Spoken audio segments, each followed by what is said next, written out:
So we might be witnessing the CIA taking over this crazy AI tech company, or these might all just be crazy coincidences.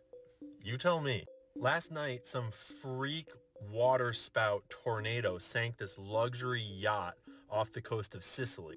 And on board was Mike Lynch, who's been called the Bill Gates of the UK. We'll get to him in just a second. But also on board was Jonathan Bloomer, the international chair of Morgan Stanley, one of the biggest banks in the world. He was apparently really good friends with Mike Lynch. And Mike Lynch just beat like this multi-year super big fraud trial that he got extradited to the US for. He had a 0.5% chance of acquittal, and he got it. And there's a whole other mysterious death related to the exact same company and trial that we'll get to in just a second. But Mike Lynch founded this company called Autonomy that he sold to HP for a bunch of money.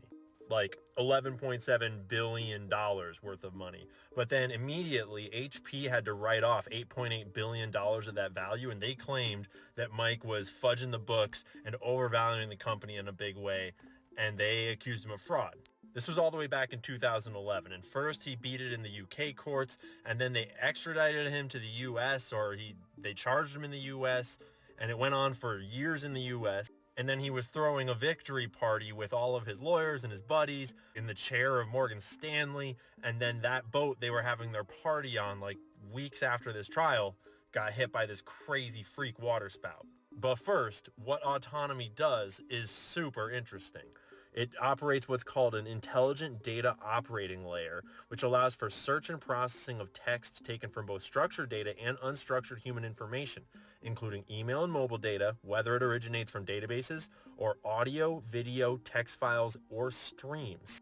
They call it meaning-based computing. So if I'm reading that right, that means that this is an AI surveillance software that can process video and live streams and audio and analyze it and surveil it. Obviously, just for the greater good, just for like running ads, just totally harmless technology.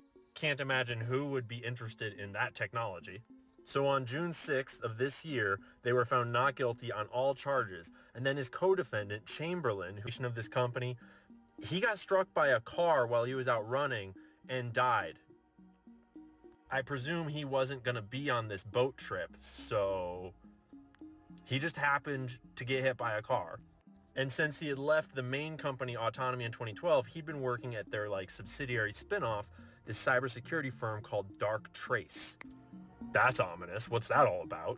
Darktrace uses an unsupervised machine learning, AI, to build intrinsic patterns of life for a network. So they'd establish like, what does this network normally act like? And that way they can detect cyber threats and hackers that are changing the normal state of that network. And they claimed that it had the capability to defend against zero-day attacks. If you don't know about hacking and cybersecurity, a zero-day attack is when a hacker finds a weakness in some code of anything, like your phone, your car, your programs, your computer, whatever. And because no one's ever found that weakness before, it's called a zero-day weakness. And they can exploit it to hack you. And that's how basically all cybersecurity hacks and leaks happen these days. And there's no defense against them until they get exposed, and then they can patch them. But this claims to be able to defend against them before they've been used. That would make all cyber weapons obsolete if that worked in its totality. I'm sure it's not perfect, but the CIA has a lot of cyber weapons they're just sitting on. Israel, Iran, Saudi Arabia, Russia, everyone's got whole caches of zero-day exploits that they have stashed up ready to fight each other with if we go to cyber war. That's how all the hacks you've been hearing about happen, is by people exploiting zero-day attacks in the infrastructure, in the phones, in the cars, whatever it is. Those are 0 days. And I don't know how to be conclusive about this, but there was evidence that they were trying to be taken over by kind of like the Wall Street cabal. Short sellers were attacking the company. There were hedge funds trying to take them over. Thoma Bravo, never heard of them. Looked them up, not a lot about them. But in my cursory search, I did find that they were responsible for funding part of FTX and got accused of being a part of that whole shit show. I have long suspected that FTX had ties to intelligence and was not what it seemed, but I don't know.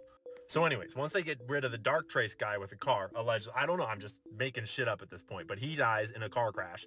And then a random tornado waterspout sinks this luxury yacht, but it's not like they were out in rough waters.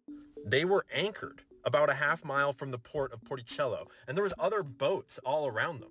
According to the captain of a nearby boat, they steadied their ship using their motors, and then after the storm had passed, they looked back and noticed that the other ship behind them was gone. So they went and rescued some of the people, and they called in the Coast Guard. Crew members are out speculating about how this fucking yacht went down off of the coast after it had just crossed the frickin' Atlantic all over some crazy choppy seas. Doesn't really make sense. 15 people were rescued. Most of them were the yacht's crew. Almost all of the yacht's crew were rescued, except for, I think, the chef, maybe. And the other, 15, 17 people were all the important people that did not make it. And, genuine tragedy. The dude and his daughter are not found. His wife is in hospital right now, and she is dealing with the fact that she'll probably never see her family again. Genuine condolences to the people that lost loved ones here. And to be clear, I don't know if this is a conspiracy or not. It's just weird, super weird. And it fits a playbook of high power tech startups and companies that develop some piece of really important software, and intelligence agencies want that shit and they'll go to any lengths to get it. If you don't know about the Promise software, look up the Promise software. That connects to Epstein. That connects to the Octopus Murders documentaries on Netflix. This is not the first time this would have happened, if that's what happened. Shout out to my boy Welp for bringing this to my attention. Those Game Stoppers are like bloodhounds in the financial world, and they got their nose on the trail. So obviously the story's still developing. They're still searching the water. The wreckage is deep enough. It's going to take them a few days to figure out what's in the boat at the bottom, what's going on. I don't know. All I know is that if you think that only God can make weather and water spouts and tornadoes happen, you might want to look up HARP, maybe with a Tor browser or something, if you care about your internet data footprint. I don't know. I'm going to keep my eyes peeled. You guys tell me if you got any leads, because this is kind of wild. And I don't know what to make of it.